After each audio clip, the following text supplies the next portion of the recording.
Fire. Jordan, you were in the September show also, right? Yeah, I've known Rennie since I was in like the beginning of college because he used to DJ at my college, which was funny. And so recently I have been helping him more with all the events and stuff, which has been pretty cool. AJ, he's the one that made the life-size cutouts. Yeah. Yes. Cutouts, yes. Yeah. He's the one that built that exhibit. Okay. Yeah. Now I remember. I put mine in frames on the wall. Yeah. No, honestly, I used all my apartments before this apartment, it would just be all my stuff all over the walls. And that was like, I mean, it's like, just shoot me already. You know, got tired of seeing my own stuff. Right. And my friends would come in, or my family, and they would say, can you make your house look more like a house, like a home? I was like, I don't understand. Like, this is my home. And they're like, no, like, let's just take all this stuff off the wall and put like one or two things. That's why my salon shows look the way they do, because like that was what my apartment looks like. So now I have individual artists who are hanging in my house, not my stuff. So this one back here, this is my jam. Greg Purnell, he also did the big chop the first time I did the big chop. He cuts hair too. But I'm sorry, I just chimed in and like added all of that. No, you good. I know Kevin in here somewhere. Yo, what's going on? Hi everyone. My name is Kevin Gray. I'm the owner creator of New Jersey Sets. I'm actually here in Pasadena, California. So the name New Jersey Sets really just a word play, but we create, design, apparel. We private label for brands. We also have our own clothing line and stuff like that. We've been able to do some amazing things. I got connected with Rennie, I think, just through Instagram, man. We found each other. We shared some conversations about doing some projects together, even creating some of his designs for for some possible shows coming up. But yeah, I mean, we've created for the NBA G League in terms of some of their jersey designs. We've done stuff for MTV Wild 'N Out for the past 5 seasons, from football jerseys, hockey, basketball, all that.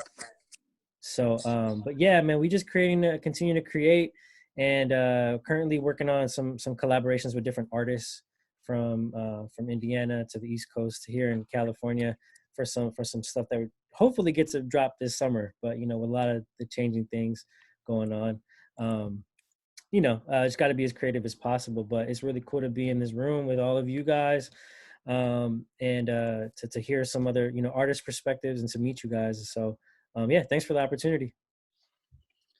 All right, y'all. I think we've got everybody here. We've also got some guests. If any of your friends, family want to chime in, feel free to send them the link. It's open to all. We are recording this, so when we're done, I send a link out to AJ. We have a chat with everybody. Y'all get the link.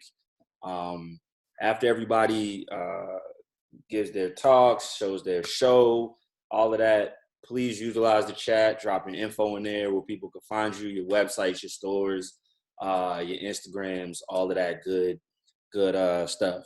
So for those that don't know me, which I think all of you do, my name is Rennie Lewis. I am the creator of Create Period Festival. My business partner, AJ Kelly, is below me on my screen. I don't know where she is on everybody else's. She's wearing a green sweater today. She is one half of the Art Hub NYC. And this is episode 4 of the Living Room Live. I know all of us are not in our living rooms, so pardon the settings. I love going on a tour of everybody's house when we do this. And we started this because we felt like visual artists needed a place to thrive. Every podcast is talking about musicians or music festivals, drama, TV shows, financial literacy, all of that. But the people that create all of this stuff, the people that create the soundtrack to your movie, the people that design your car, your house, your clothes, all of that, the painting on your wall, the furniture in your house, they don't get no love. There's no place for them to live. There's no place for them to shine. So we just decided to start this up, and here we are. So without wasting too much time, I'm just going to jump right into it.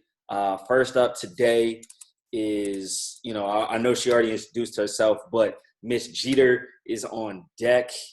Let me find you to unmute you and round of applause. So the floor is now yours. We'll hold all questions to the end. I'm gonna mute everybody until she's done. Then I'm unmuted you all, so you can talk, interact. If you have questions that you want me to ask, feel free to drop them in the chat, and I'll throw them in there. What I do, just talk about me again? Yeah, talk about you. Feel free to show me that Spike Lee piece you had in the back. That Spike Lee. Hold on. If somebody break in and you lose that, I'm just telling you it was me. I mean, I gotta ship that one to Georgia, so yeah. Let's see. I've been drawing. I actually started off drawing since I was a kid. My mom drew, all my brothers drew, but it was more as a hobby. I moved out here to Dallas in 2014, and that's when I took my art a little more serious. I guess because I didn't see too many artists when I first got out here, and I'm like, well, let me stir up something. So once I started getting into the groove of my art and everything, I started finding out there's different shows that I could enter. So I started doing that. I mostly use acrylic on canvas. I've done a backpack before. I painted on some jeans before just to dabble in the water. I use oil sometimes. And yeah, that's really all I got. Since he's talked about my pieces, this is the first one. Well, one of them. It's a play on Spike Lee. It's actually for a friend of mine. He wanted to change it because obviously his hat says Brooklyn on the original picture. So he wanted me to change it for it to be Baltimore because that's where it's from. So that's that. This is about to ship to Georgia next week. What else do I have? Hold on. I'm getting my life together. This is in progress. It's a dancer. So, ooh. Yeah, it's in progress. It's gonna be a 3-piece. So it's gonna be 2 more that goes with it, which is the reason for those canvases. This is Erykah Badu in progress. So obviously I'm an in progress person. And that's acrylic on canvas. This is, I just finished her. This is Sade. Nice. I just finished her about 2 or 3 days ago. So this one's actually about to ship to Houston. Somebody bought it like as soon as they saw it, they was like, hey, let me bless your Cash App because I want that. And I'm like, all right, cool. So she's about to go to Houston. And last but not least, well, if this one doesn't fall. Bray said he might outbid them for that last piece. Bray, hit me up. I got you. But yeah, this one is just a random abstract that I just did. How big is that? This is 36 by 48. That's why I'm struggling holding it because it's so big and it's kind of heavy. So, nice. Yeah. Somebody else asked, what is your favorite art style and what's your creative process? My favorite art style, I honestly don't have one that I think about it. I kind of like all styles. I think if I had to pick, pop art would be my favorite, but I don't have a certain favorite. Creative process, funny enough, I don't have one. I just paint what comes to mind. So if say for example, if I'm thinking about a saxophone, I'll just sit there and sketch it out, draw it, then put some color to it, keep it going, the simple things in life. Okay. Someone asked, who's your favorite artist? I have 5. Oh. I have 5. Frida Kahlo, Basquiat, Aaron Douglas. You ain't gotta make that face. Dream team over here. Basquiat, Kahlo, Douglas, Andy Warhol. Who was my last favorite? I forgot my last favorite. I mean, it's okay to pick yourself, you know. Oh, of course myself, but that wasn't my last favorite. Okay, so we're just gonna go with 4. Those 4. Okay. All right. So, what is? Someone asked, "What is the end goal for your art career? Where do you see Honestly, this going?" as far as my art career, I just want to bring happiness to people. I don't want to be one of those famous artists like, oh, she's done this, she's done this. I just want to make art to make people feel good, make people happy. That's really like the end goal. I don't want the notoriety. I don't want the, I guess, fame or whatever, any of that. I just want to create art just to make people happy. Okay. I respect it. I like it. If we can get you some billions along the way, I think that'll make everybody happy too. Oh, of course. I'll take some billions, build something, pay off Sally Mae, small things in life. Listen, when them zombies arrive, I'm sending them right to Sally Mae's house. Like, hey, Sally Mae lives at 1-800, whatever, that way. All right, so I'm gonna unmute everybody. If anybody has any questions for Keadra, now would be the time to ask. Like, if you have any other questions, Keadra, please make sure to drop all your info where we can find you in the chat. Yeah, that was my first question. Where are your pieces available, like for purchase, consumption, that sort of thing? Right now, I have everything on my Instagram. I'm slowly updating my website, which I'm going to drop the link in the chat. But as of now, everything is definitely posted. Like, as soon as I finish, take a picture, it's on Instagram. So, slowly updating the website. So, bear with me on that one. Okay. Yo, Keys, appreciate you for showing us these pieces. Definitely get at Bray, because it sounds like you about to have another bidding war on your hands. He don't mess around. So he might pull up in the middle of the night and come get that. Oh, he doesn't. He's bought a piece of mine, was it 2 years ago? I had my very first solo show, and he bought a piece for his mom because he said it reminded him so much of his mom. So when he says he wants it, he does not play. So when are you going to have a show in Brooklyn?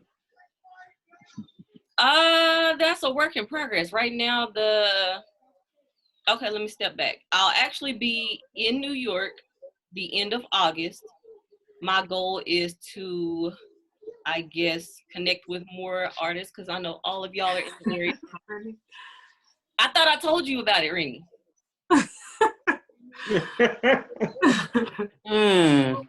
Tell us more. Yeah, I booked my flight already, since it was mad cheap. Thanks, COVID.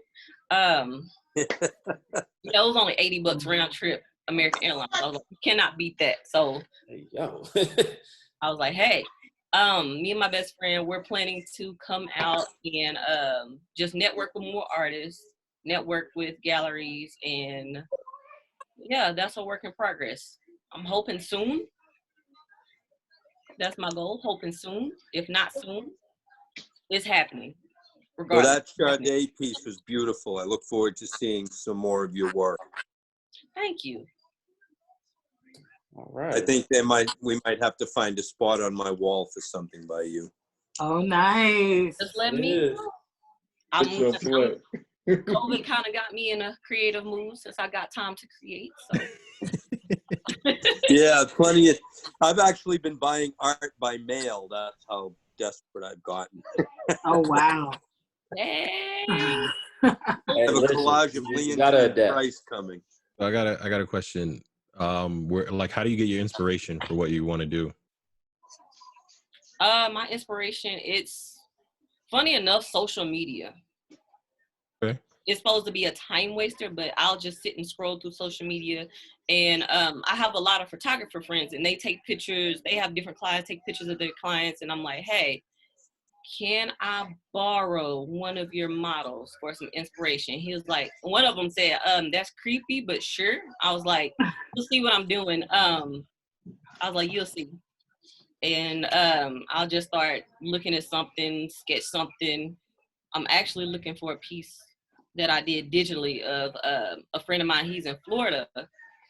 I kind of hijacked one of his muses and did a digital piece. It was my first digital piece. I'm not fond of digital, but this, can we see it? Hold on, is it on your Instagram? Yes, I'm on Instagram. I'll take a look. I don't know if you guys can see it, but yeah. If you can see the hair, at least since it's black, you know. Is it a tiger? Wait, give me a second. I'm gonna pull it up.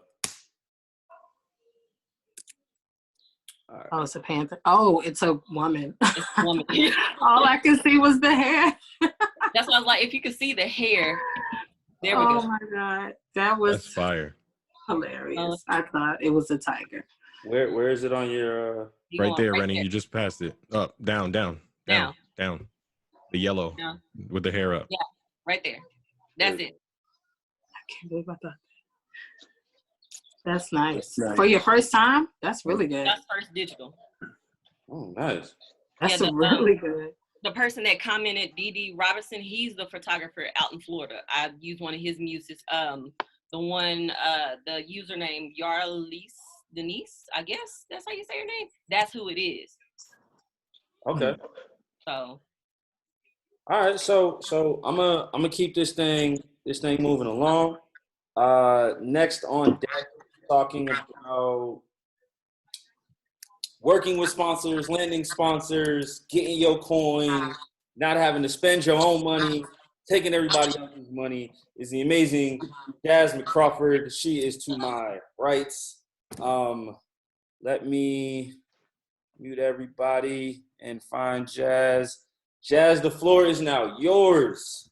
Hi, everyone. I missed the intros. I was getting into Zoom, but my name is Jasmine. Either one is accepted and answered to. I have been working in the marketing and sponsorship space for about almost 10 years.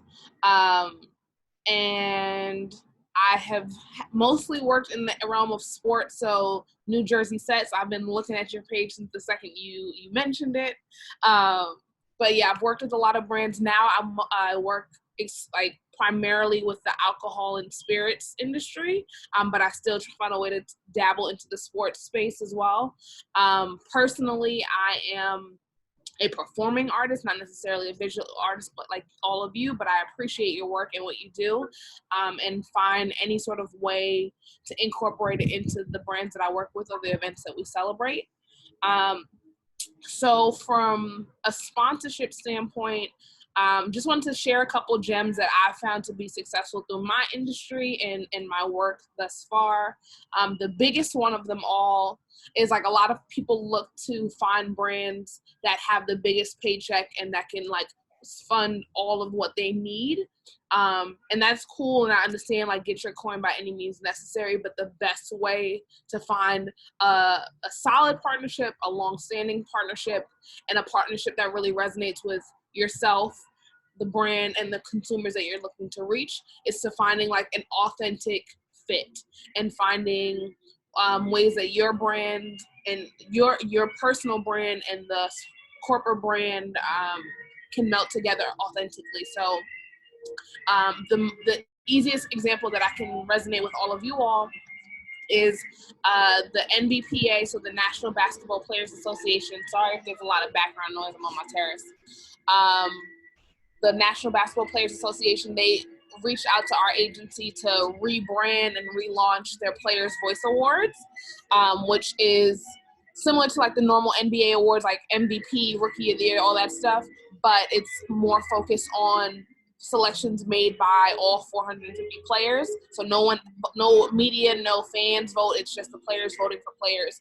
And what we did for them, and they kind of like took it and ran with it for years to come, was we suggested that they elevate their own brand and make it a visual art component. So we like commissioned 12 artists to design all of the custom awards for each of those 12 categories, and then encourage them to like implement it into wearable art. So all the like Rookie of the Year or MVP was on a t-shirt, on a hat, on a pin, all these stuff, and then finding social integrations for the same art. So taking, we had like our own on staff graphic designer who made motion pieces out of the art. So if it was like James Harden crossing somebody over, like instead of the art just being like this, it would be a motion graphic of James Harden.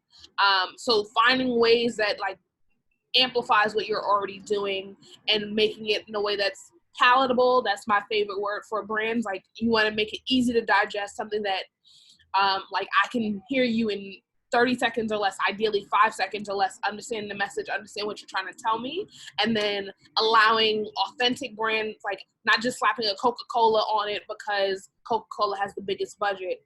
If your boy's local mom and pop soda pop fits and they have the dollars to support it and they have a strong base on the 125th Street block radius and you're looking for people in Harlem, that might be the better fit. It may not have the long dollars, but it'll have the value and the connection for the consumers that you're looking to reach.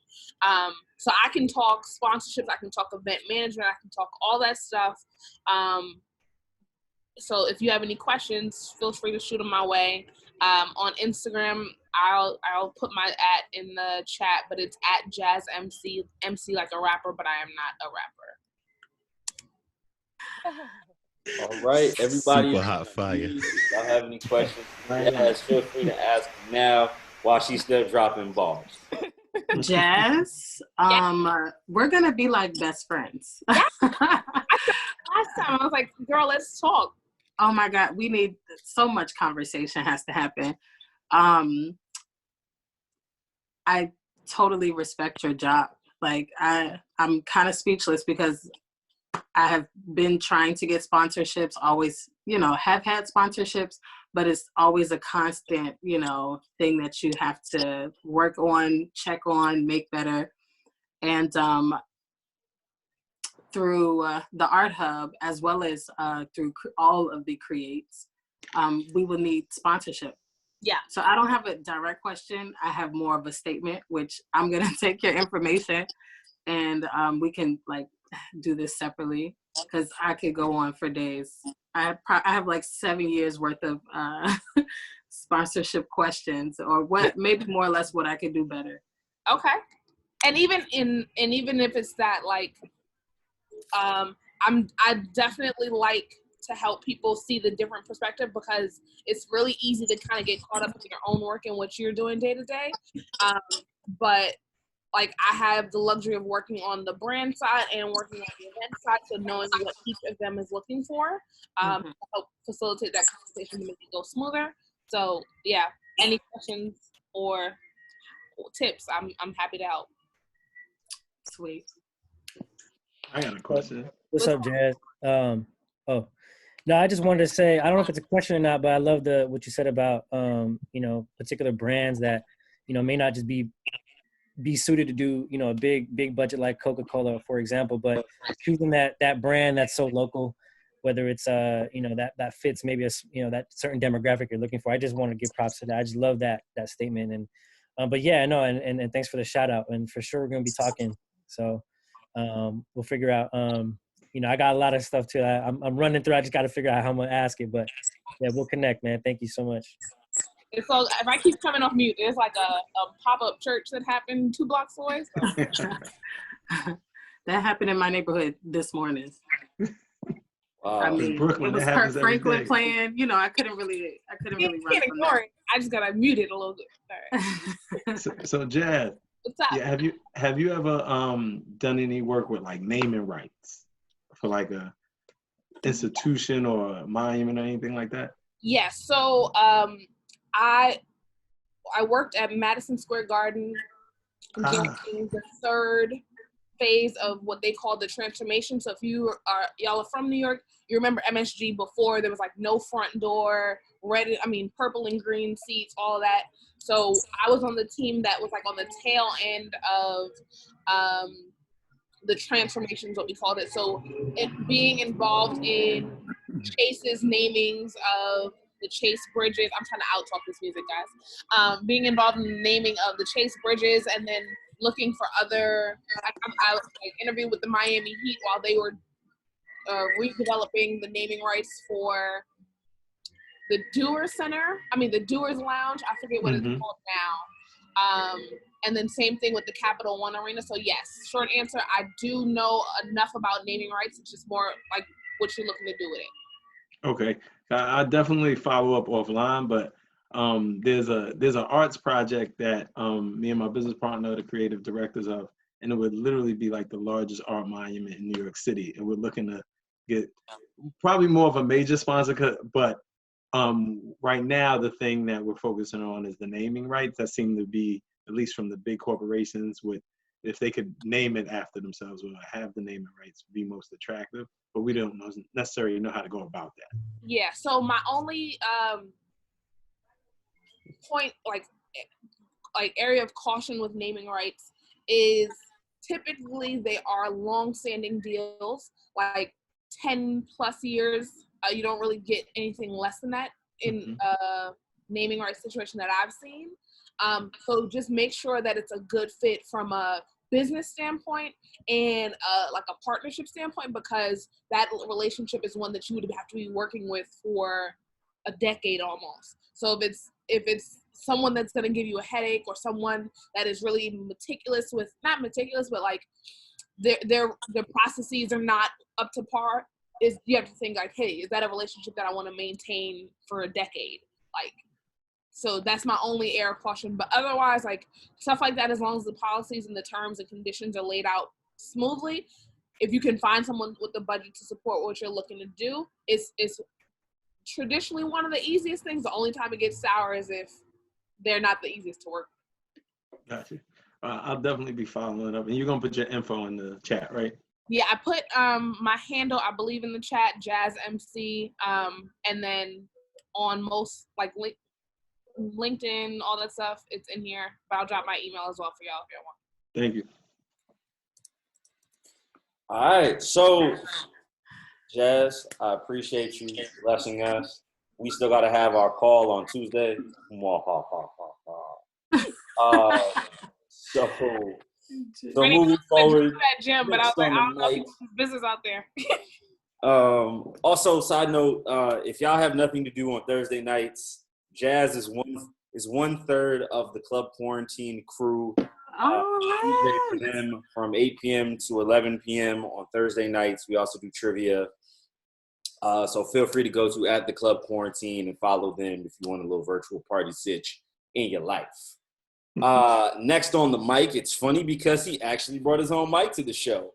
My guy from Inglewood, my fellow skyscraper, my good friend Jordan Wilson.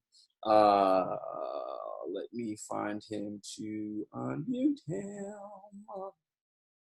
Jordan, the floor is yours. What's up, y'all? I brought my own mic because that's how I have my setup. Thank you very much. Don't be out here trying to play me, all right? I'm professional. Nah.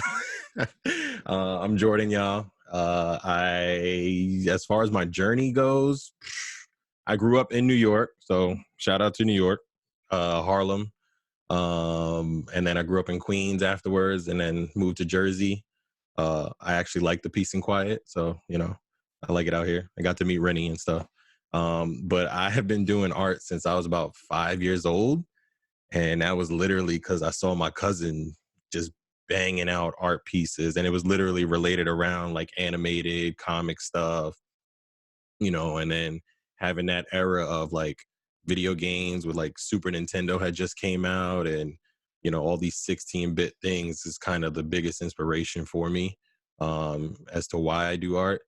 And then I more recently got into voiceover, which has been pretty cool. And so I've got to do some like amazing commercials.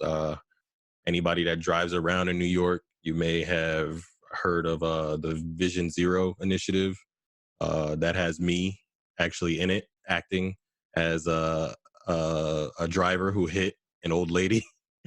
And then one of my bigger ones was I did a commercial for Hennessy that aired last year, which was pretty cool. So, I mean, in terms of my art, it's, you know, it's mostly anime, mostly cartoon related. I got some right here for you guys. There we go. So, I mean, when it comes to my art, I work with markers mostly. You know, they say you got to put 10,000 hours to perfect something, and I am a huge perfectionist. So I haven't really moved on too much until, you know, I get as good as I want to at that. But I love the way that colors blend and everything. And so that's been the main focus. But I have started to try and do some painting. So my first attempt was... And so I got some other stuff I'm working on right now. I laid out the pencils for another one. I'm going to do it. You probably definitely can't see that. There we go. So just a matter of getting started. And yeah, I mean, I love what I do. It's not really a money maker for me. It's more of a hobby. I've always seen it as a way to express myself, especially being, you know, a Black youth growing up. There aren't many outlets to express yourselves, or, you know, depending on the culture you grew up in, you were taught to keep a lot bottled inside. And so this was a good way for me to get emotions out that I needed to, you know? Okay. Appreciate that, Jay. Can you touch on the work you do as a mentor? Say again? Can you touch on the work you do as a mentor? Oh yeah, I'm a big brother for the Big Brothers Big Sister program. So I got a little brother named Tyler. 8 years old, going on 9 in August. Real cool kid. Actually is just like me in a lot of ways. And so it was cool because I came into his life at a very specific time, because his father had literally just passed away after we met. And so it was like divine guidance that just brought us together. And so I've been doing that. I just hit a year this past April. So that's been real cool. Okay. Appreciate the pieces. Also, for anybody that was at the festival that we run, Jordan is the person that built the 90s cartoon character cutout room that we had on the second floor. Those cutouts were by that fellow right there. He was also the one that was taking the photos, printing the pictures, and bringing people nostalgic memories for 2 days. I remember him. I was like, he looks so familiar, but why? But now, okay. Yeah. So I got if pictures anybody of it ready. has, You hear it? Nope. I got pictures of the cutouts in the event. Oh, nice. You wanna share your screen? Yeah. Hold on.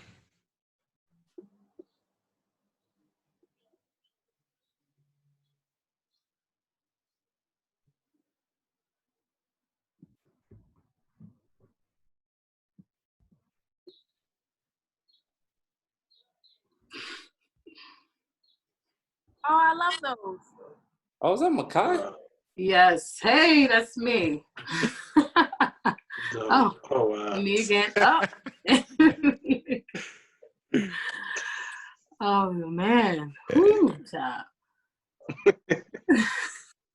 Yeah, that was dope. We if Rona ever leaves us alone, we're gonna have to expand on that idea for this year. Yeah, definitely. 2020 is starting to look like it's an all around dub. Yeah. But we'll figure it out. All right. So if anybody else has questions for Jordan, that would be the time to ask him. I think I unmuted everybody who wanted to be unmuted. If not, we're gonna roll. I actually do got a question. Yeah. Okay. Yeah. I'm just, by the way. It might be 2 questions actually, but your mic setup, right? Mm-hmm. Are you like connected to a phone right now? I know this is like probably off topic, but it's very technical because he sounds too great. Like he should. Yeah. You gotta get an iRig, bro. The voiceover, like It was supposed to be helping out Teddy Riley. Where were you when Teddy Riley needed? Right. I was thinking the same thing. So like, are you connected to a computer, or are you connected to your phone, or do you know how to connect to the phone? So I'm connected to my computer. I have like a little MIDI controller next to me that connects to the computer. That this is a condenser mic, so it's connected through XLR and everything. Right. Okay. Now, because I got an Apollo here. So I'm assuming I could do it the same way, but I know that's to the computer. So I guess my question was if it works to the phone, but I think that's what Scoop is. Yeah, what Rennie's showing you is probably the way you would do it for sure. What the hell is that? So this is the iRig Stream. Mm-hmm.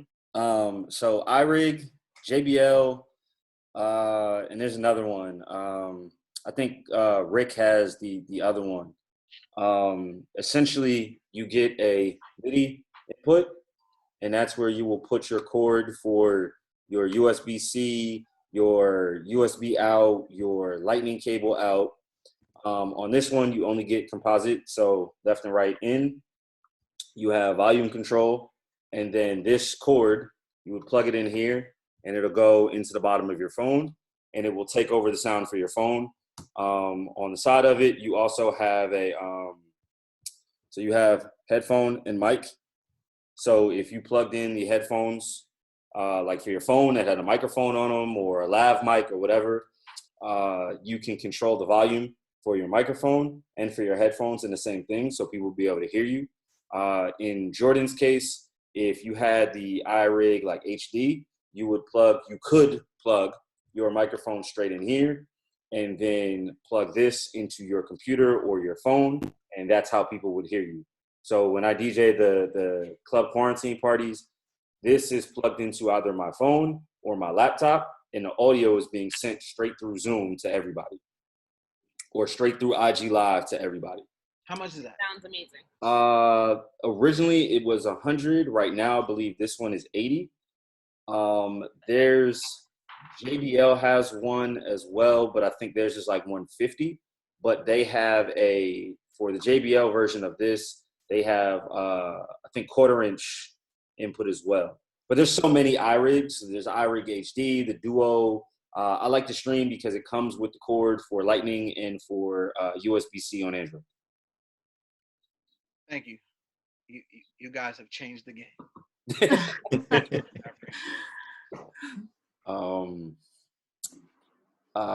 Okay, so moving forward, coming all the way from the left coast, he is literally to my left too, so that is actually quite hilarious. I met this man through Instagram doing all kinds of crazy custom one-of-one jerseys. He is currently helping me build some artwork that I created as basketball jerseys that you will all see hopefully at the next Create Festival whenever Corona decides to let us be great. His name is King Bray. He hails from the West Coast. He is currently in Pasadena. Correct. Currently in Pasadena. He runs a company called NJS, or New Jersey Sets. They do a lot of cool, amazing custom apparel. So if you need branding stuff for your art, definitely holla at this guy. Kevin, the floor is yours. Well, let me unmute you. There we go. Floor is yours. Yeah, I appreciate it. Thank you. We could start there. You can see the hat. Got the ode to where it all started, kind of the whole basketball with the art, plus a shout out to Pasadena to like the little rose thing. But that's kind of how it started for me, just loving the game and growing up, just kind of almost went to art school, didn't go to art school, ended up going to get some degree to coach basketball. I played basketball, did all that thing, just kind of basically melding those two worlds, that hobbies, and then became a profession, which has just been super blessed to do so. So, just playing in those basketball leagues, you guys know, if any of you guys hoop, if you've ever played in a Filipino league or knew Filipinos who hooped, we always try to come out with the freshest jerseys, and we would look play horribly, but we always had to look fresh. So that's kind of where this all started. We had shorts and the whole nine, and I had my daughter, and I was like, you know what? I really want to see if I can make this into a business. And I was just getting into social media. So this was about, 7 years ago. And so, so organically we've been growing it from there. Just making it for the homies, making it for local rec league teams, high school teams, and slowly different people would, take notice to us.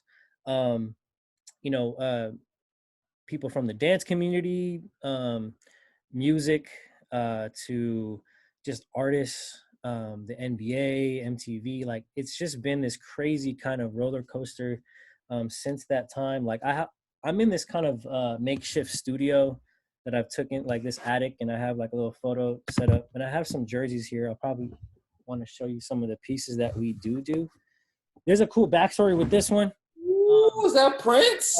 So J. Cole actually wore this piece at Jazz Fest, I think in 2016, I believe. So like the crazy thing was we did this piece for Jostin Pease, right? So he actually reached out to me, and we had produced some of these pieces for them. So and that's again just the power of Instagram or whatever it may be. I think the first cosign, and that's a crazy thing that I tell people that always ask me, like, yo, like, you know, when you get that cosign from someone who's like million followers, it was the game. It was actually we met him just being in LA somehow. I was wearing some shorts that had roses on them. This was like 6 years ago. And he found us, and I don't know, we did some work for him, and then the music community kind of found us. And then, so it just, I love how, through the power of this kind of world we live in, this kind of digital world and, you know, social media, that we can kind of, I guess, meet new people and work with new artists. And so that's just kind of how it all started with us. And so that was kind of our first introduction to doing like music, like, you know, art or pieces that are wearable for different artists. So I like to show this piece because it kind of just blends into what we are currently doing right now, is really thematic pieces, or bringing different elements from different worlds into kind of sports jerseys. And so like we'll do different collaborations or different pieces. So right now, like on our website, it's down currently with some of the customizable pieces, just because I took them down because we're not really a functional facility at the moment due to this whole situation. But you know, we'll do things like put up different tribute joints like this one. This one is kind of like a, you know, throwback to the Detroit Pistons. But I like to offer services where, you know, clients can come on our site. They love the bad boys. They can get it as is. They can put their own name. They can put their own number. I just made this one for myself because I'm a huge Dennis Rodman fan. But for example, you can come in and put your last name, your number, family, or whatnot. So I really wanted to offer this kind of like customizable options that are, you know, affordable in a sense, but that, you know, kind of resonate for you and your city or your team. So, you know, we'll drop pieces like this and get a whole new crowd from Detroit, or that love the Pistons, or we'll do some, you know, Knicks related stuff, or Miami Heat related stuff. And I just love kind of connecting with different people in different different cities, and really kind of studying it, but paying homage at the same time with things that make sense to them. And that nostalgia, kind of that 90s thing is really kind of in right now. But yeah, man, I mean, I just wanted to show those, some other things. But yeah, another thing that we do is private labeling for different artists. So we could do small, low quantities to high quantities. This is a piece that we did for Lou Williams. It's kind of like a, I don't know, Lou Williams came up with this art, and he sent it to us, and we made some nylon like windbreakers. So different artists, or so basketball players or whoever will come to us, and we'll design for them, and create for them. So that's really the basis of our business. We've had some great relationships. I think the biggest project we've had to date was our work with Wild 'N Out. So for the last 5 seasons, we would create soccer jerseys, you name it, all types of designs on like the craziest, you know, some of these TV shows, they'll have good budgets, but they'll need things in 2 weeks, or need things in 3 weeks, because, you know, things are moving so fast. But, you know, our small team, we're able to kind of to do that for different people, large and small. So we like to offer that services for everyone, no matter who it may be. So I think that's the best part of being able to do what we do. And it's all been connected through just kind of, it all started with just like the love of basketball, love of the game. And we try to show that through all the pieces we do. But it's kind of led us to, when it started with hoops, it's starting to, you know, lead us into these other places, whether it's arts or different types of garments. But that's pretty much kind of the NJS story.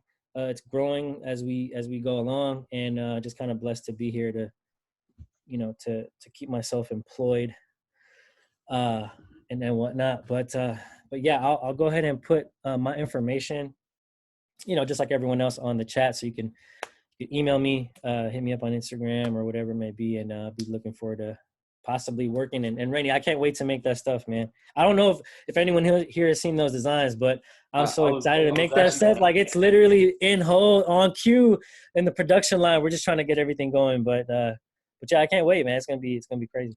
Yeah, I was gonna say that. I actually, hold on, I'm gonna share my screen. So just so everybody understands what it is that we're so excited about. So I designed basketball teams for each tribe from Wakanda for Black Panther.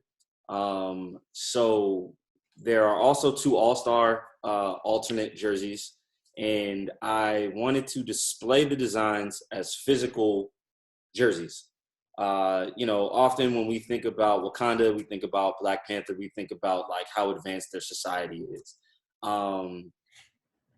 So I put these together because basketball is my sport. That's what I do. And I hit the gram and just started like trying to find people that do this, that, and third. And I landed on NJS's Instagram, and I sent Kevin an email. And actually, I think you responded to me like, pause. So what? Like, if you made this, we need to have this conversation. So we are kind of hype. Let me see. So these are some of the designs. I'll go through them real quick. So we have Wakanda Panthers. We have the Jabari White Apes, if you remember the movie. We have the Dora Milaje. Obviously, we have the spear on the shorts. River Izizwe means tribe in Osa. So that's the River tribe. Their shorts logo is the waterfall, because remember all the battle scenes started on the waterfall. Then we have the Bordeaux Rhinos. They was out there charging in the field with they shield blankets. We have the Zuri Herbals after his uncle, sorry he had to go out like that, but they were all botanists, so I felt it was only right to give them the herb, right? We have the Merchant Kabila. So Kabila also means tribe in Yoruba. And the boat symbolizes sort of how things move across the world at this point.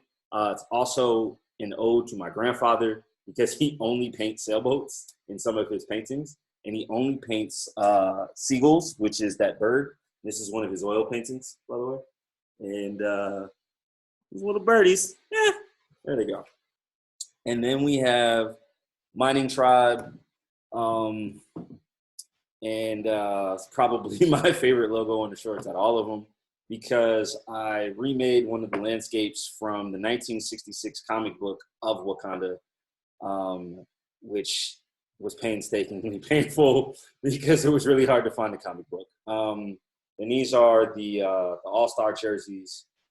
And yeah, that's it for the designs. Anybody has questions? Because I said, I want to do it good. I want to rough spots. I want to sand down. Anybody has questions for Kev? Feel free to ask now. I even YouTube get to see climate. YouTube, but they are. Okay, Jazz. That don't got nothing to do with me. It's not my business. I don't know. I have to mute. Everybody. Hold on. Yeah. Someone.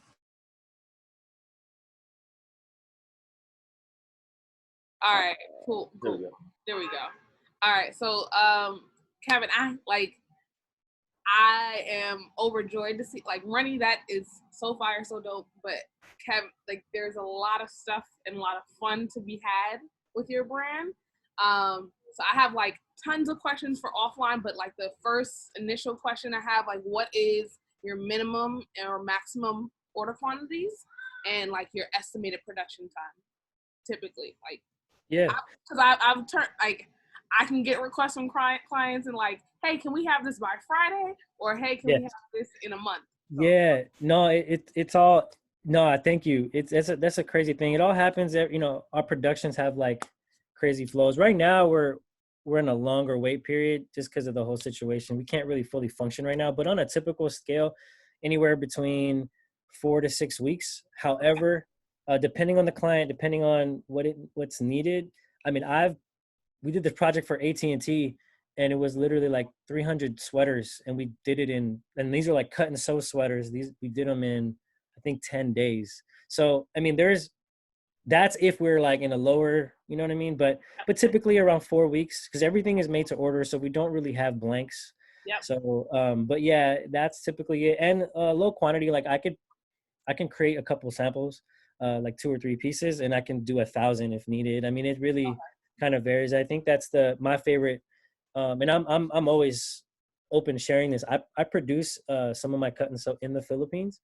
I'm proud to say that, just because, I mean, I'm Filipino, part Filipino, and knowing where my money's going and building up a community there for myself and my family. But at the same time, as opposed to doing some production overseas, I found that not a lot of companies or places are willing to do lower minimums. And honestly, the quality, and I've shown it just because we've been able to kind of penetrate and work in these different sectors, that, you know, the Philippines quality is actually pretty good.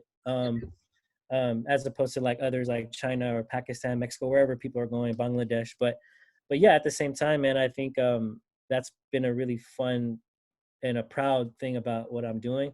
But yeah, pretty low minimums. You just have to be patient with it, with the timing. But yeah, if needed for clients, because I know, especially musicians or artists or rappers or whoever, they'll be like, yo, I need something for this music video shoot on Friday, and it's like, sorry, dude, like I can't do that. But sometimes we can. So it just kind of, we have to be right at the perfect timing.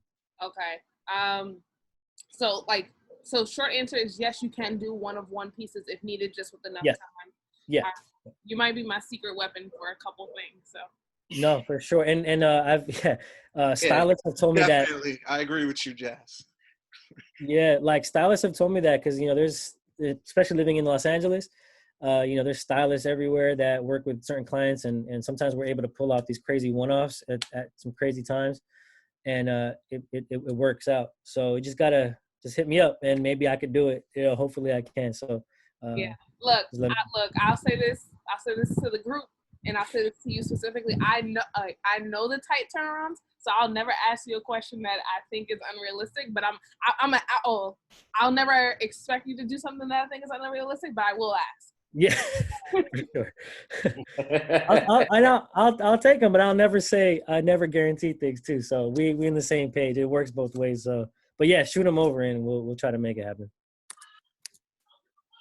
All right. You know, Kev, I really appreciate you for coming through and talking to us about what you have going on.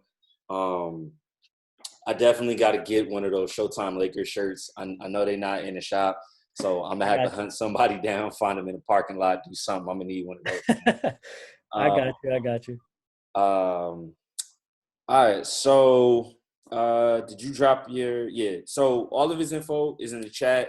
If anybody who has presented so far has not dropped your info in the chat, please do so that everybody can find each other. I do post the chat transcript in with the YouTube video, so you can kind of scroll through it and find everybody's info as well. Next coming to the stage is brother hailing all the way from Brooklyn. He is a gallery owner. He is a curator. He is a brilliant smiler. Okay, he gives you the teeth when he smiles. They call this man Mr. Dunn, or Stevenson A. Not Stephen A. to be confused. All right, Stevenson A. All right, AKA Bed-Stuy Steve.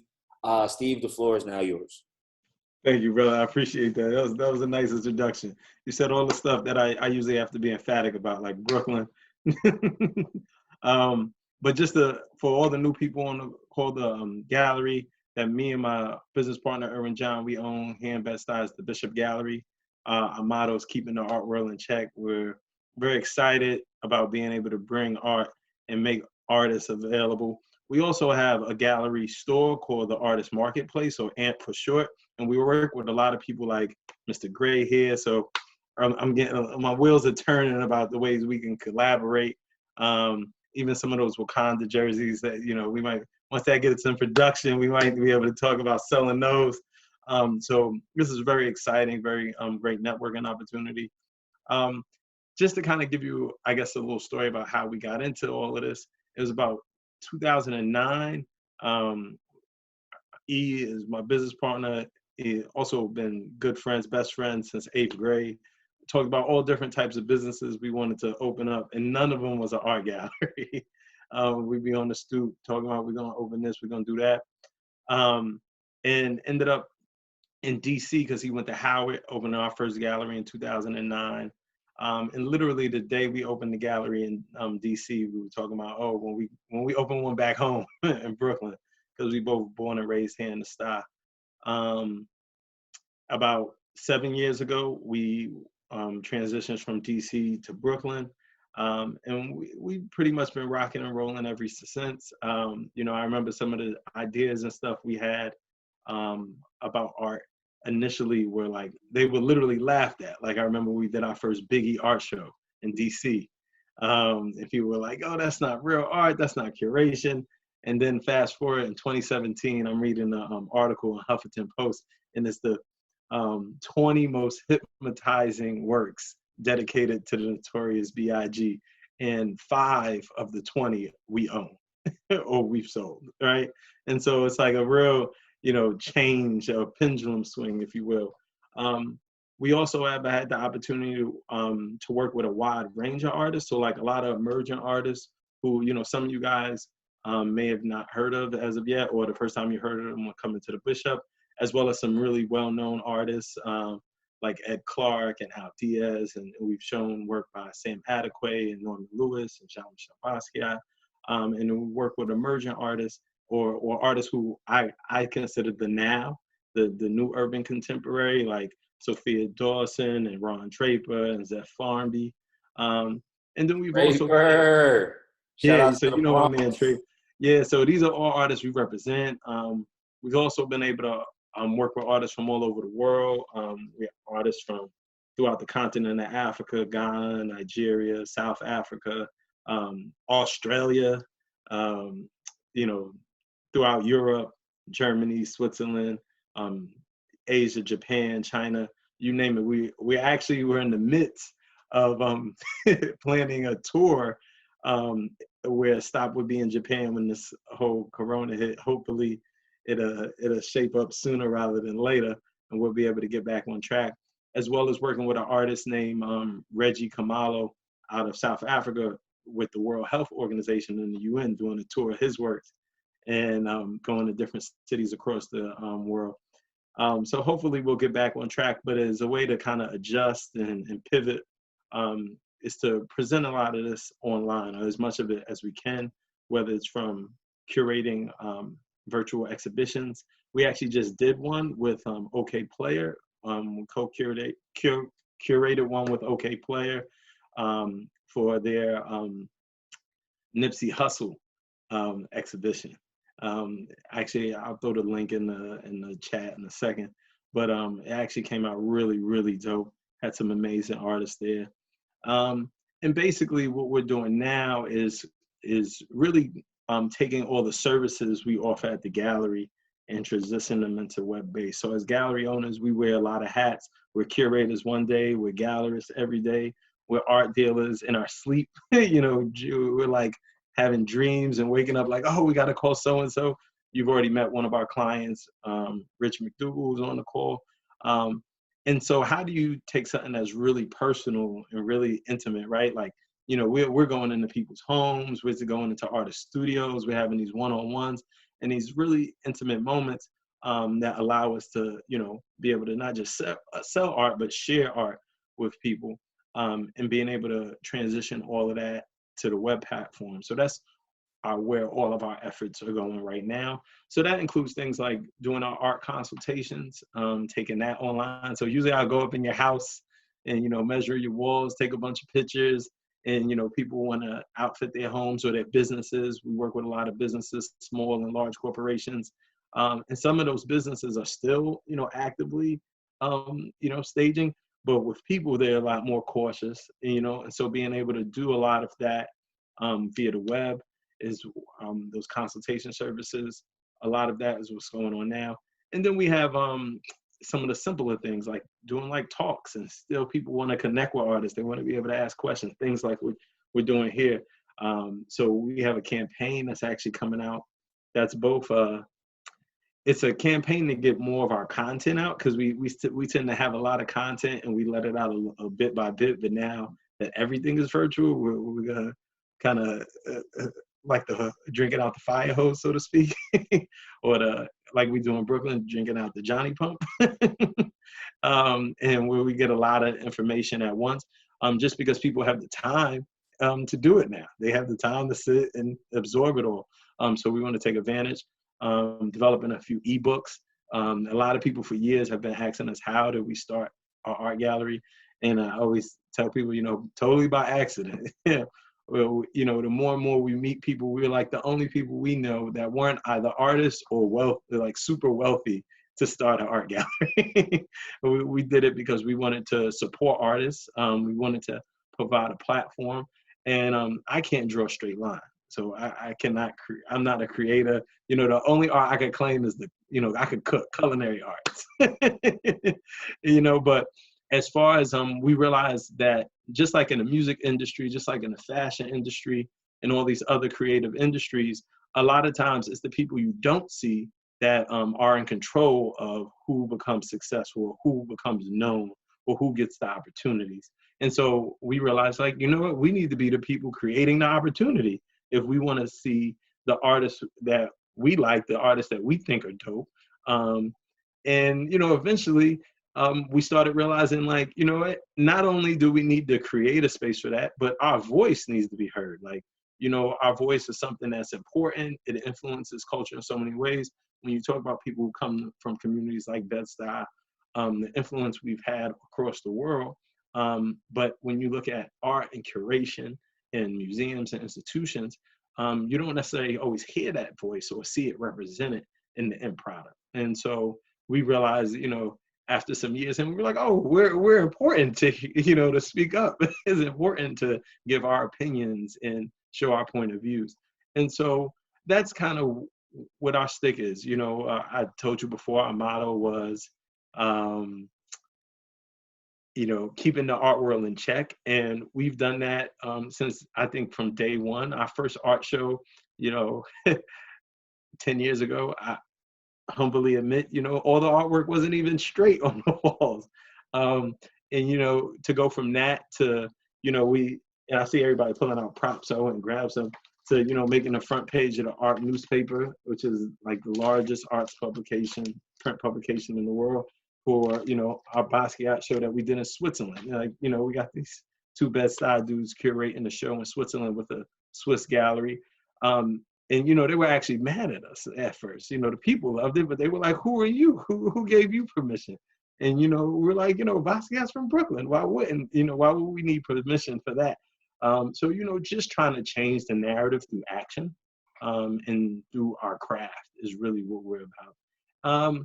Some of the projects and stuff we're working on, I mentioned to Jazz earlier, one of our biggest projects is the Great Wall of Brooklyn. Which will be the largest art monument in New York City history. We actually have a partner, a developer here with Acumen Capital Partners that actually have the location for us already mapped out. And we're looking to do fundraising to actually build it out. We have some amazing world-class artists that want to be involved, that have already agreed to donate work. You know, local artists, blue chip art from collectors, you name it.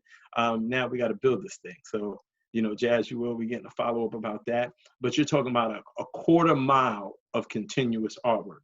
And whereas most public art is murals or graffiti or something of that nature, we're talking about combining graffiti and mural and sculpture with glass cases to show actual canvas work. So, you know, you could come out 3 in the afternoon or 3 in the morning and be inspired by something like this. and have access to it. I'm Muslim, we say, bring the mountain to Muhammad, so to speak. And so as opposed to making these institutions that we don't necessarily always have access to, we're going to bring the art and the culture to the people. And so you talk about a building that's located right where Bed-Stuy, Bushwick, and Williamsburg meet. So being able to bring something like that is really a project we've been working on for years now. And we've kind of gotten to a point where we're out there, we need to get the money. We already got the locations, we got a bunch of the artists lined up. So that's our big project. And then I guess a smaller project is our Bishop Gallery fundraising campaign that we're doing, trying to raise $100K to migrate all the different things we do with our artists online, as well as donate to different causes. We have a few folks that are 3D printing and creating masks, N95 certified masks to be able to give out, and artists designing them. And so being able to donate those to people who can't afford them themselves, as well as doing fundraising for food and meals, particularly for young people, because this is, two like really everyday hardships. If you want to go outside, you need a mask. If you want to live, you got to eat. So, trying to just in concert what we've been doing, which is making art something that is felt and is accessible to everybody, no matter where you stand in terms of economics or social standing. And then in terms of, I guess, my main focus that's always been online and in person is to really grow art collectives. It's particularly as people of color, we are very much in the forefront of the creation of the work and developing the work. However, when it comes to being the beneficiaries of the value of that work, the totem pole kind of is inverted in the sense where we do not invest as heavily, or we feel unattached. And in some cases, I know people who have the aptitude and have the money to do so, and they've been denied access. Could you imagine, you want to spend 6 figures on a painting and someone telling you can't have that painting? That also happens. And, so that's why it's important for us as dealers, as gallerists, to also have access to that. And, we actually teach people about this. We have classes and courses that we do. We've worked with a lot of different organizations like the Black MBA or the National Society of Black Engineers, or local Brooklyn organizations as well, and teaching like professionals about collecting art, and not just for fun. I believe in collecting art for fun, as you'll see behind me. But there is a financial quality to it. You're talking about, building dynastic wealth, being able to transfer wealth from one generation to the next. And now in an era where the stock market and these traditional investments are really not as safe and not producing as well, I think it's an excellent opportunity to give people who have the means an alternative, and then teaching people who think that it's, just about wealthy people investing, how to, putting us on the game and how to get access to it as well. And that's really, really a big passion of ours, because that's also going to make us sustainable. And it's also going to help artists that we love and appreciate. I just wanted to share a little bit about some of the artists that we work with, if that's okay. Do I got enough time for that? Yeah. All right. So this is just a little preview that we put together, some of the different artists that we work with. This is my man, Zeph Farnby. He's out of Chicago. We're currently doing a tour with his social studies series. Hold on, I can't see your screen. Oh, you can't? My bad. I thought I shared the screen. Hold on. Here we go. No, that's not it. Are you on a computer? Yeah. There you go. Can you see it now? Mm-hmm. All right, bet. All right. So yeah, this is Zeph Farnby. He's one of the artists we work with. He's from out of Chicago. He's based out here in Brooklyn. Amazing artist, does amazing work. As you can see, this picture on the right, the one day the poor will have nothing left to eat but the rich. That's actually probably his most famous image. You've seen it everywhere from like Jay-Z concerts to on T-shirts and boutiques and stuff. This is one of my favorite pieces of his. But reason I bring him up, we're currently on a tour with this series here is called the Social Studies series. And when he took these Supreme newspapers that were done in the New York Post and did these portraits on them, also has these prints and stuff made out of them. It's pretty dope. But that's touring. It started off in Brooklyn, then we took it to Miami, and now it's in Chicago, where he's from. Delilah Benitez, who's another amazing artist that we work with. She does work, a lot of it is dealing around math and the golden ratio and color therapy. Her work is amazing and really powerful, very spiritual work. This is by Justin Gilzine, also known as Club Bum. Y'all might know him online as Club Bum. He has an amazing aesthetic, very unique aesthetic that he does this abstract work that is also like three-dimensional. He actually uses acrylic to make sculpture on the canvas. It's really unique and amazing. And I won't go through every artist because I got a lot here, but this is my man Julian Kyle. He does these works on wood. He works a lot in watercolor and oils, but all his work is on wood. And he's very much about cultural heritage. This piece on the right here, on my right, you'll see is in the cotton field. It's called The Rent. And it's about sharecropping down in the South. He's from Texas originally. It's another artist we work with, Paris Giroux. He actually uses like cayenne pepper and coffee beans, and he's like super old school, using actual materials, minerals, and herbs to make his pigments. So you get some richness and some depth that you usually don't see. And it does a disservice looking at it right here because you don't get the texture that all of this creates, but you guys get that. It's my man Charlie Doves. This is one of my favorites. This is that article I mentioned in the Huffington Post. This was, I think, number 3 on the list. This it's called The Last Defender of the East. And it's Biggie as like the Shogun. And he has a whole series pretty much. And you see the Pagoda Twin Towers on the right, and the katakana and the kanji, which are the different types of Japanese calligraphy that he's doing. He's a lot of dope work. This is some of his other pieces. And this is all from a series called Love and War. And all this stuff we've shown, we got some classic stuff like these Hale Woodruff prints. My man Ernest Ford, you know, a lot of different dope artists, as you could see. But you know, one of my favorites in the next show, this is a show we did last May. It's a photography by Alexis Adler. This is actually a person who lived with Basquiat, and she actually still lives in the crib that they shared together. And these are pictures that they took in like performance art that they did when they were living together. So we got a lot of pain, man. We got a lot of pain. This is Cynthia Fleischman. She's originally from here in Americas, but she's back and forth between here and Switzerland. She does what she called body paintography, where she actually is painting the people into the backgrounds, and then you can buy the photography. Sophia Dawson. Sophia's work is amazing, powerful. She has a series called To Be Free, which all the work is dedicated to political prisoners. And with the craziest part is that she has a quilt that she's created with all these smaller pieces of the political prisoners, and slowly but surely, people who become part of the quilt are being released from prison. I'm talking about after like a 40-year bids, Black Panthers, Black nationalists, things like that. So as you can tell, a lot of the artists we work with, they're passionate and they have a lot of purpose behind their work, and we just try to match that passion with what we do.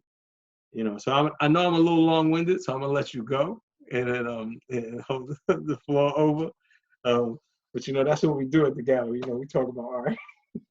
All right. I appreciate you for letting us all into your world.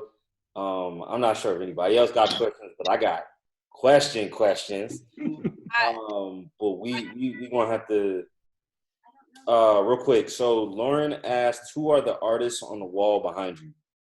So we got a lot of artists here. Okay, so directly behind me, I've been covering this brother named Love Child. He actually gifted this work to me because we were down in Miami. But we also he does work with another artist, a time master named 1080p, where he actually takes apart the watches and does painting on the faces of the watch. And so that's how we know Love Child. This you see Rich has a piece behind him, Rich McDougal, of this same artist. Her name is Kamara Towns, aka Wavy Wednesday.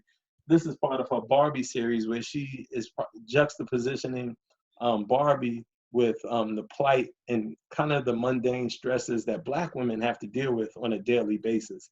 And so this particular piece is a white woman approaching her saying, "Can I feel your hair?" And her response is, "I don't know." and it's something that is in some ways comedic, but at the same way very serious. And also something that is very common for Black women to have to deal with, things like that. This artist on my right, this is actually Prince from a series called Warrior. There's Warrior 1 and 2. And that artist's name is Solomon Adufa. He's a former Bombay Sapphire Artisan Award winner. But he's originally from Ghana, but he's based out of Chicago now. But the brother uses half or more of everything he makes for his creative philanthropy, where he goes back into villages throughout Africa and teaches young people how to create art. And then he brings other creative professionals out, like filmmakers and photographers, to teach him that art. Because his whole thing is, as successful as he's been, he basically is like, yo, listen, I would have been way more skilled and more successful had I had access to this as a child. So he wants to kind of bridge that gap. This piece over here, so this is not an original Basquiat, but the original is the first Basquiat that we ever sold. And so this is, we got some signage created when we were in Switzerland doing our Basquiat show. And they actually had to do some test prints. And so because we didn't want to get in trouble for reproducing them, we were like, yo, but we're going to keep these test prints for our own keeping.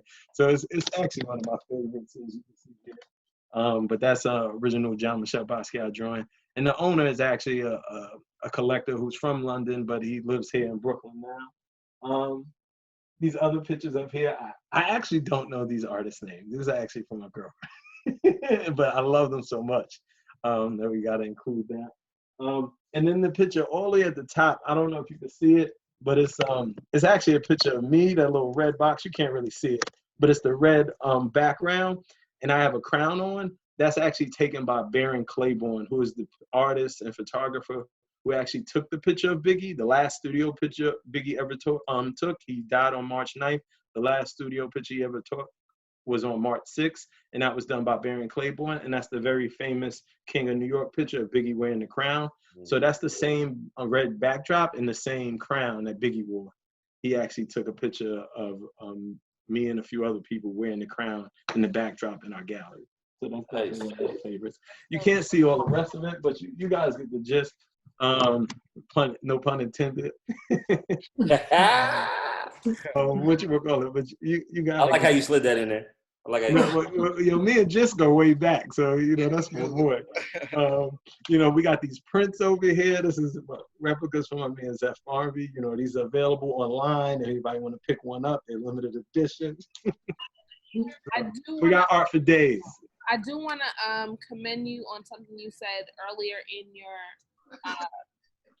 speech about, because you and I resonate in the same way. I said this, Jeremiah, I'm not a visual artist, but I do understand that a lot of decision makers are not being made by the creatives, and you're striving to be one of the decision makers, as am I.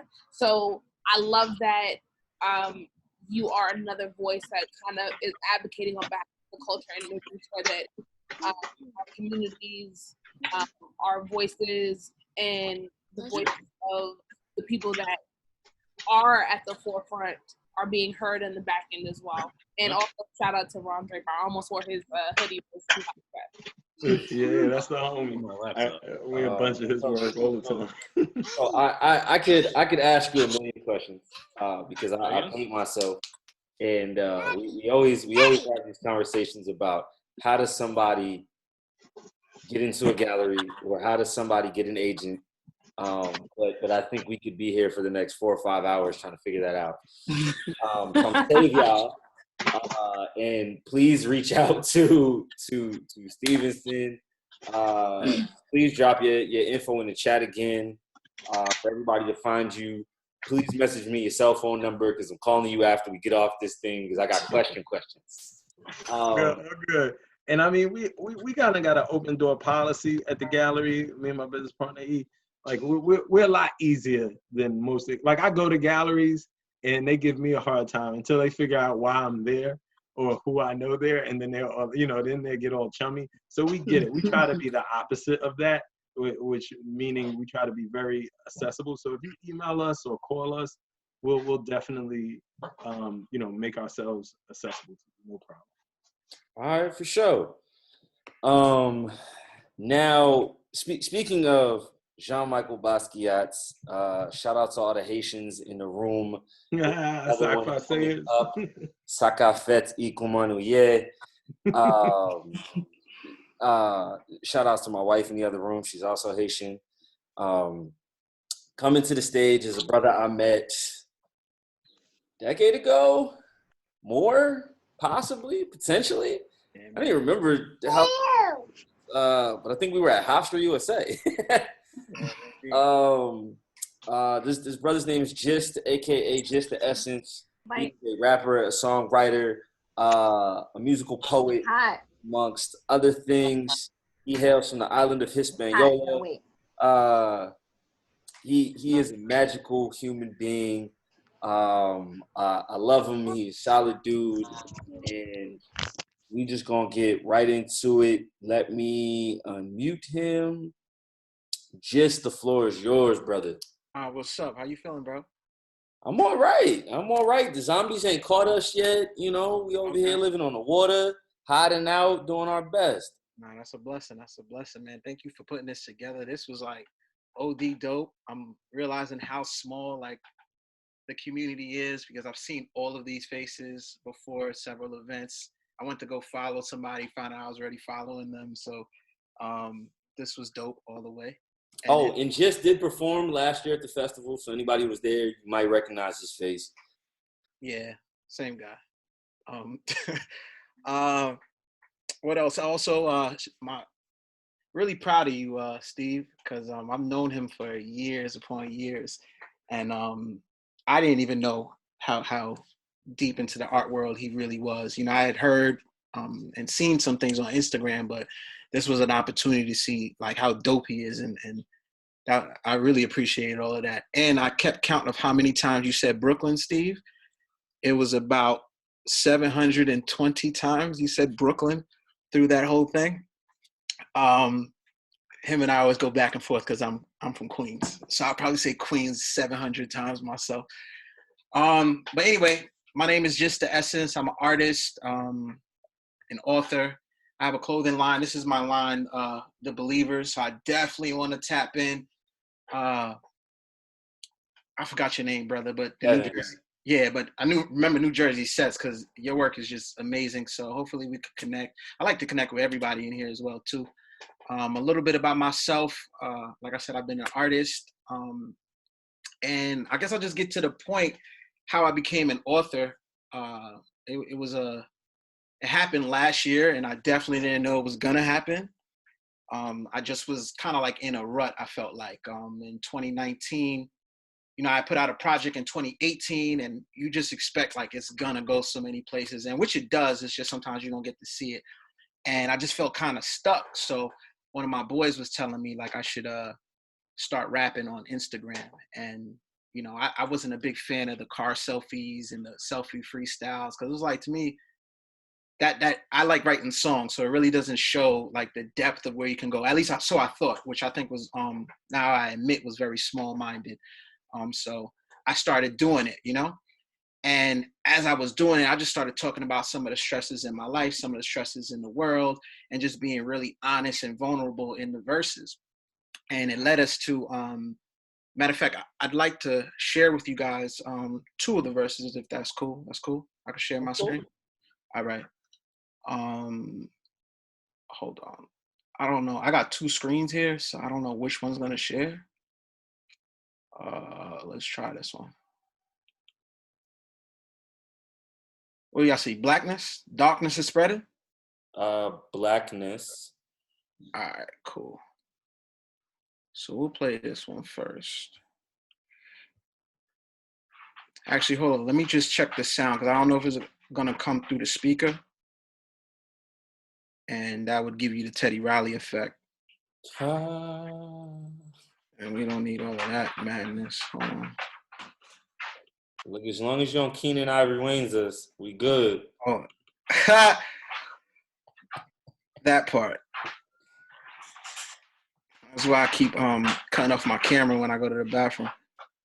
All right, I don't know. We're gonna see. Y'all just let me know if okay, boom, there you go. Let's just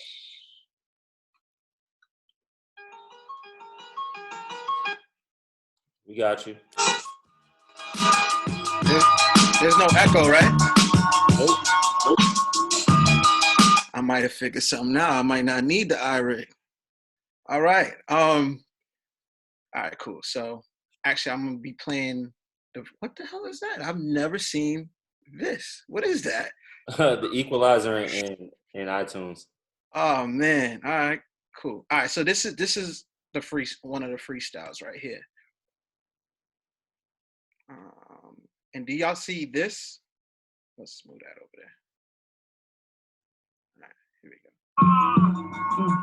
go. Went to 9 Street, dreaming in that QB chain. This Queen's kid growing to a goat just the same. Ain't nothing on my chest except these letters in my gang. Gonna make 100 million from attention that you pay. The world's got a method in how they bring the pain. The government will let a man be free depending on his shade. Ain't fucking up your way, just rock on against the grain as barber talk. See my barbers work for barber world another way. It's quite depressing and pathetic that money made brother doesn't get it. Cause money made better not a nigga, yeah, I said it. Cause his life will pull your card and it'll never be your credit. For real, a wise man once said nothing. Shut the fuck up, you like to learn something, nigga. Like to earn something, nigga. You ain't from Atlanta fucking with these dirty birds, nigga. Like to burn something now on hill. Free 20 savages, bust the rapper, hold the benefactor, hold benefactor. Why 20 savages became rappers? Niggas not having it and me neither. Let's get together, make this whole world believers. Tough. All right, and there was no echo on that, right? No. Okay. Wow, this is crazy. I'm learning. This is the greatest Zoom ever.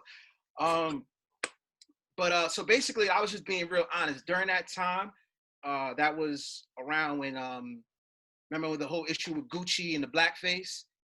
And that time Mayweather jumps on TV talking about like, I'm a go on Gucci, you know, and it just wasn't solidarity I felt amongst, like, you know, I think sometimes when people are celebrities and you might feel your way, but I think you got a responsibility, especially us as Black people.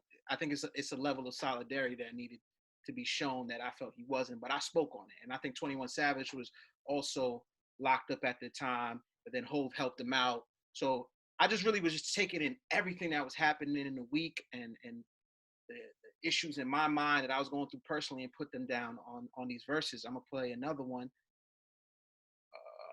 real quick. I believe it should be this.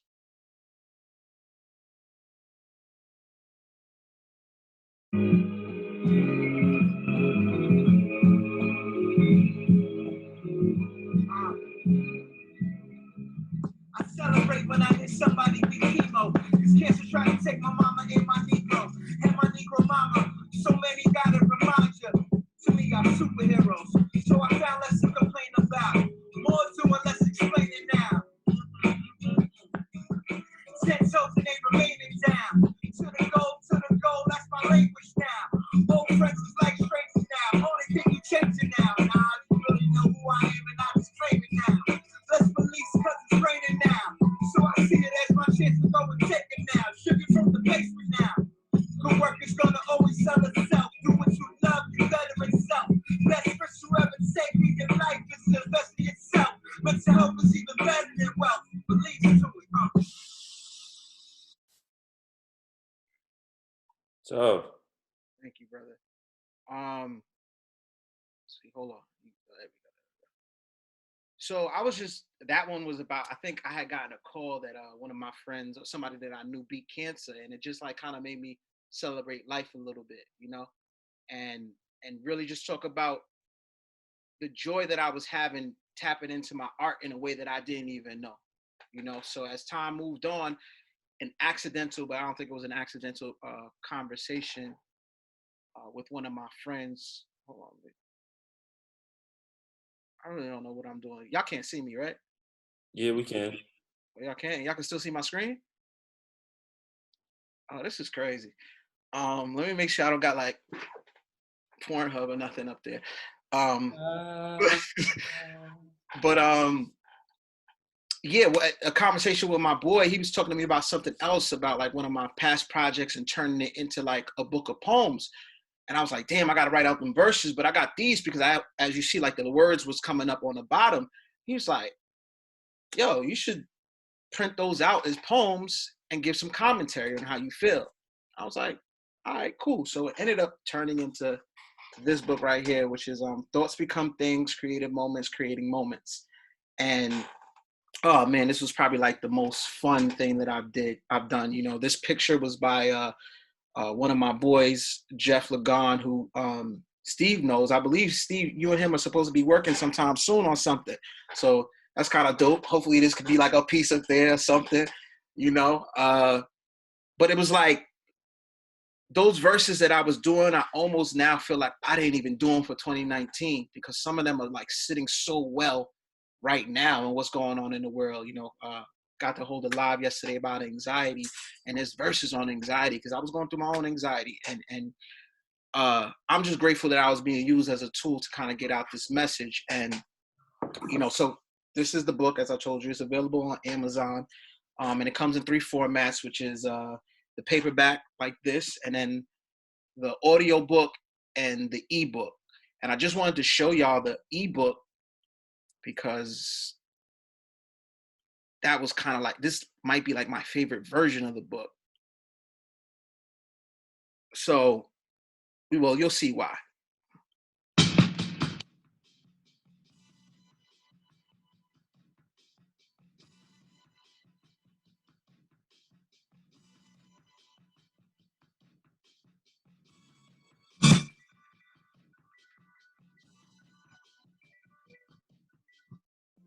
It's so good to be here. Rap a little, but I see clear. Before I get to know somebody's gonna be here, I'ma take this moment just to be here. Put my phone down, let me be here. I'ma shut my mouth, let me in. Black, you ain't even supposed to be here. Ain't got all I want, but I got everything I need here. Yeah.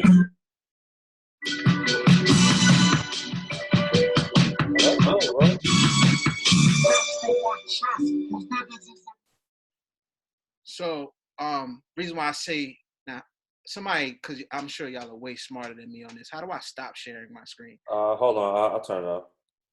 Oh, maybe it was the button that said stop share. My bad. But yeah, I love that because, like I said, each one of these freestyles, as you see in the book, which I can see here, like they happen. Oh, this one just happened to be called Therapy. Like they happen at like specific times, and I just recorded them and posted them up on Instagram. So the ebook kind of lets you go back to that Instagram post when it happened. So like, you know, whatever date it was. So it really was these creating moments, and it just was healing. Now, the cool thing that has happened recently, right? Somebody said I should try to teach this book. So I tried it, and I tell you, when I winged it, I winged it. I ended up getting into some meetings, and God blessed me with being able to teach the book to incarcerated kids in Brooklyn, which is like, I teach the book, but kind of teaching the format. So what we get to do in the class is I'll give them like a sentence starter that may be like, you know, one of the chapters is just chill, right?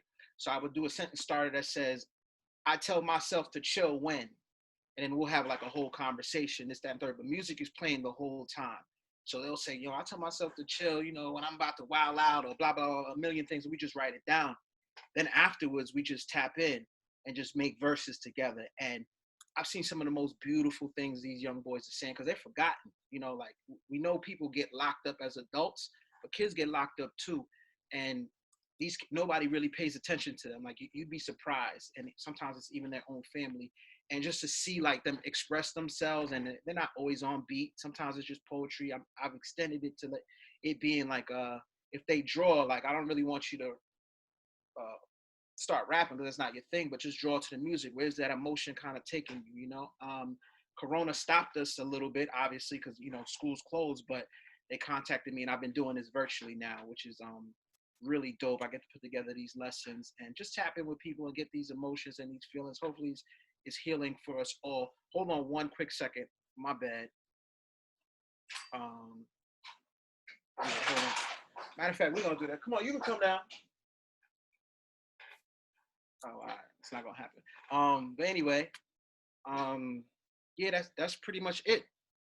That's pretty much what I've been into as of lately. Of course, there's new music that I've been creating. I got my studio set up right here. Y'all can't see it. That's why I was so like interested into how he was sounding so good, because I've been doing these live shows, and you know, I'm not gonna say I sound like Teddy Riley, but like he was sounding like Babyface, and I want to sound like Babyface. So, but yeah, that's about it. That's what's new and what's going on. I've learned to be more than a rapper, and I'm just grateful God's using me. You know? All right, bro. Well, I appreciate you for sharing.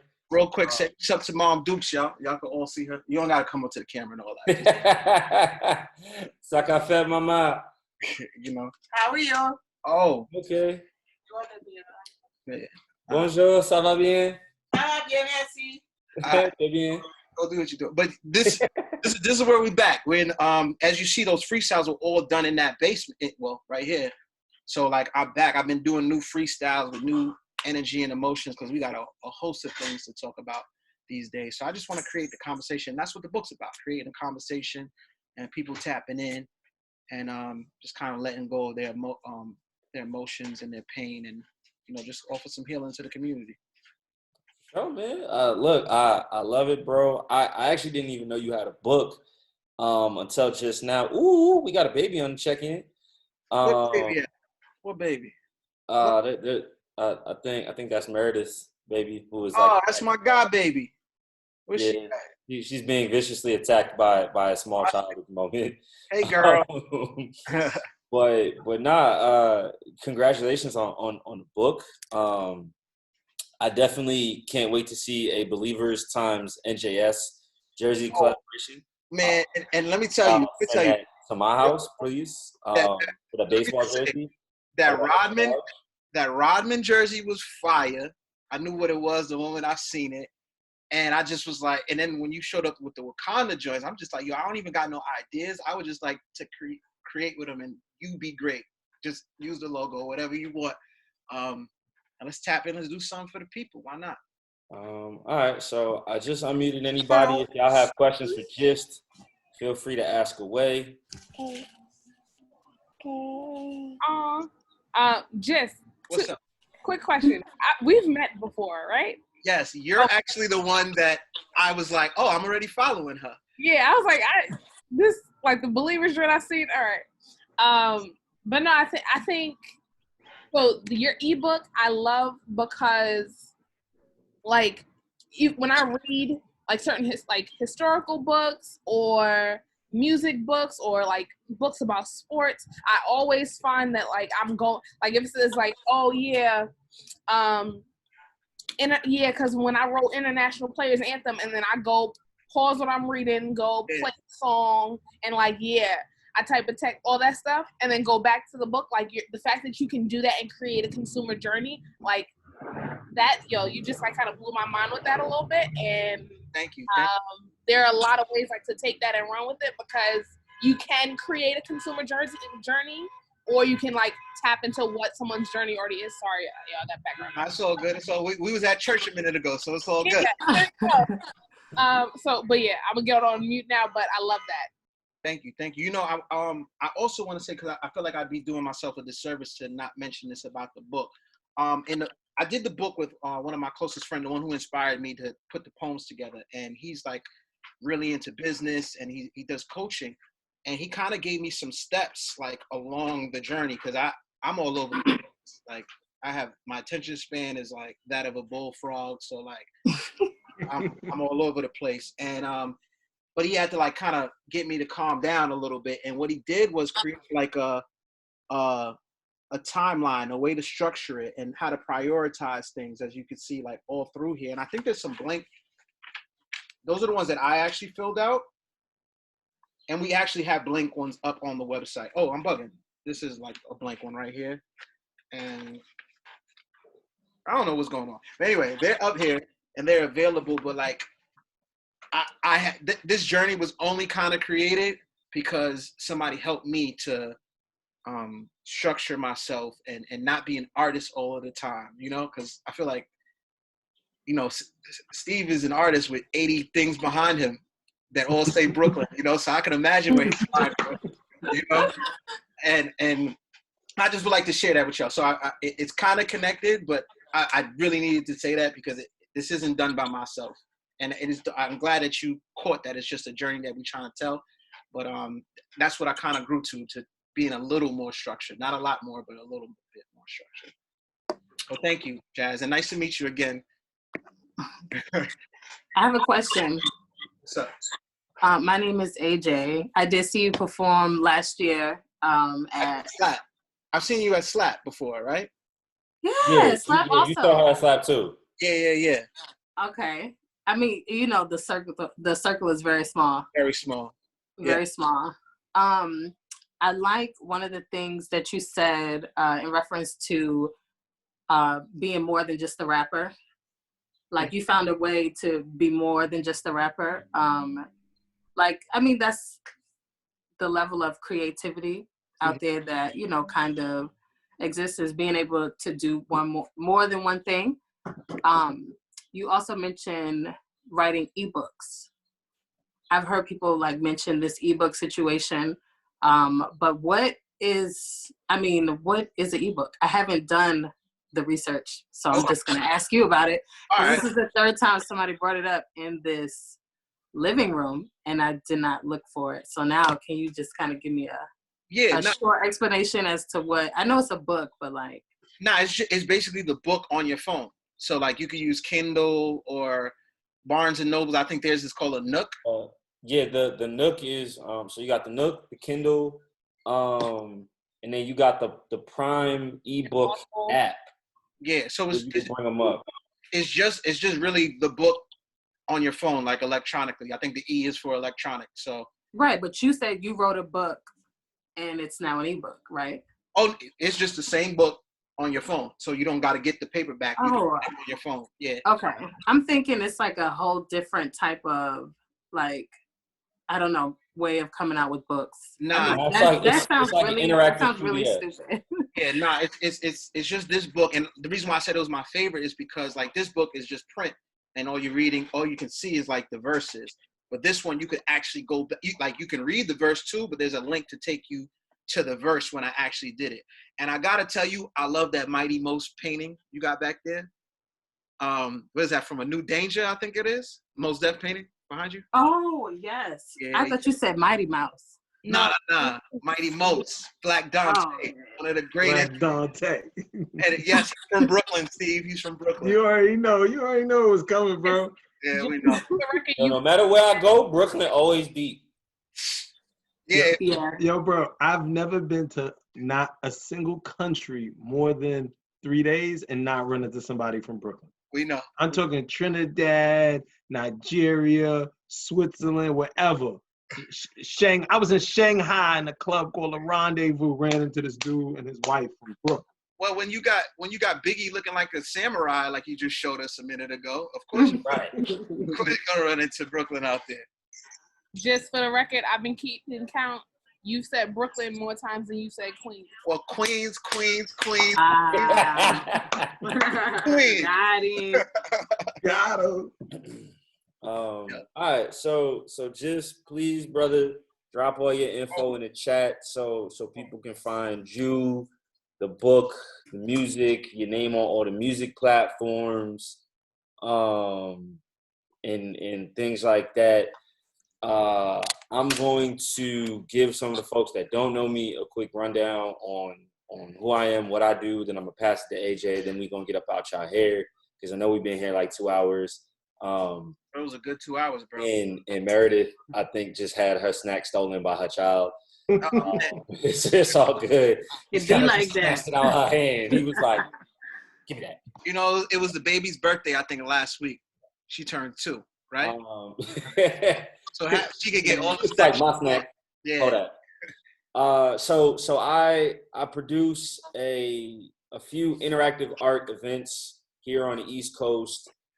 In future, I do want to move them around. I do want them to travel.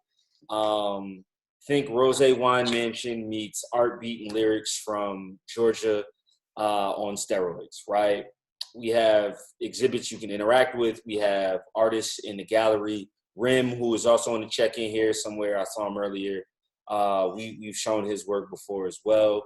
Gisty is one of the performers that we have. We have large games. We have food, marketplace, drinks, all kinds of stuff.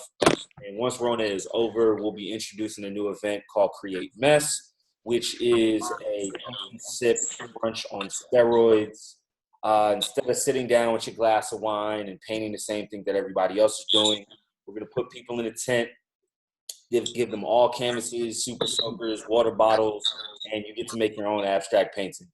You come out of the tent, and then you get to sit down, eat, party with everybody else. I am also an abstract painter, and I know AJ will probably yell at me if I don't show my own work since she's been sitting there with hers. So I'm going to take y'all on a tour of the living room real quick. Coming down the stairs, trying not to die. So here's one piece. This is a 4 foot by 4 foot abstract that I did, and the sun is kind of in there. So it's gold, teal, blue. And then we have this guy that I'm finishing right now. And there's another one back here. Those are going to a house in Texas. And I've also been a DJ 24 years, which I think most of you who know me know that. I had no clue you painted.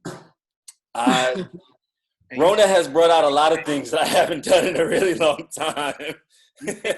For real. That's one of my grandfather's oil paintings on the wall, so the art just be everywhere. And that's really it for your boy. AJ, I'm going to throw it over to you, and then we're going to be up out of here. Okay. So one thing I forgot to mention earlier, hello to those who came in during the process or after I spoke. I curate art events, also content creator. So my business, the Art Hub NYC, we have a virtual art gallery. It's up right now. It just opened up on the 25th. Thanks to New York One and I think it's News 11 Brooklyn. They featured our gallery on one of their segments 2 days ago, so that's exciting. If you want to follow that, or not necessarily follow it, but check out the online gallery. It's on the arthubnyc.com. I'll put it into the chat so you guys can check it out. It's called Paint the Globe. It's actually literally artists from all over the world. We have 8 different countries. We have about 7 different states who are featured. There are 85 artists and like over 200 pieces. It's like I said, it's a virtual gallery. There's like an inside and an outside. It's pretty dope. I do have 2 pieces featured in there. They just so happen to be sitting next to me. This is one of them. It's a lion and a phoenix. I'm Leo, just in case anybody was wondering. I'm Leo, so I probably paint at least 20 lions a year. It's like one of my favorite things to paint. I'm gonna show you this next one. And I mean, who doesn't like the story of the phoenix? The other one that's featured is this one.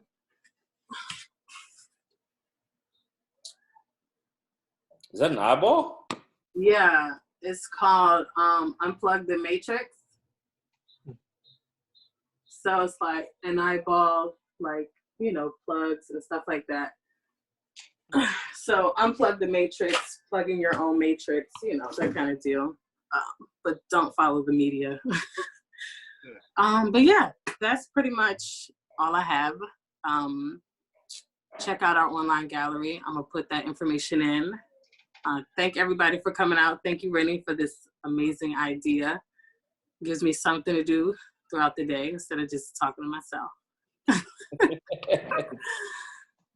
You know, Dope Art Hub, they did the wellness shows in I think there's a garden in Brooklyn. Here we go with Brooklyn again. You know what I'm talking about? Yeah. There's which was really dope. I remember, I forgot what was the name. I think it was like the Good Life Garden. That's what it was called. Yeah, it was with Slap. With Slap, yeah. So that's another place I've seen. Dope. And Rim, I'm familiar with. His Nipsey is up in my studio. Well, not anymore. I got to bring it back. But Rim, you sold that? You sold Nipsey? It was a copy of the Nipsey. Oh, yeah, but I love it, and it's in my studio. Yeah. I was getting ready to say, I'm like, Rim, what happened? I thought we was gonna save that one. That's my favorite. Rim is dope. He's Rim, who's on now. He has got the green camo shirt. Yeah. His IG name is Rim the Artist. He's featured in so many Art Hub and Create events, I can't even freaking count. His work is dope. Oh my goodness, I got you on the wall. That's Nina Simone. Oh, wow. What did I do? Well, I can take it off. I'm being weird. Ugh. That's right. Yeah. Fire. So that's by Rem. This one is by Greg Prunell. He's a barber, content creator, painter, the whole nine. So yeah, that's all I got. All right. Well, I think we have officially reached the end of episode 4. Give yourselves a round of applause. I appreciate everybody who came through today, who spoke today, who shared today, who listened today. Please connect with each other.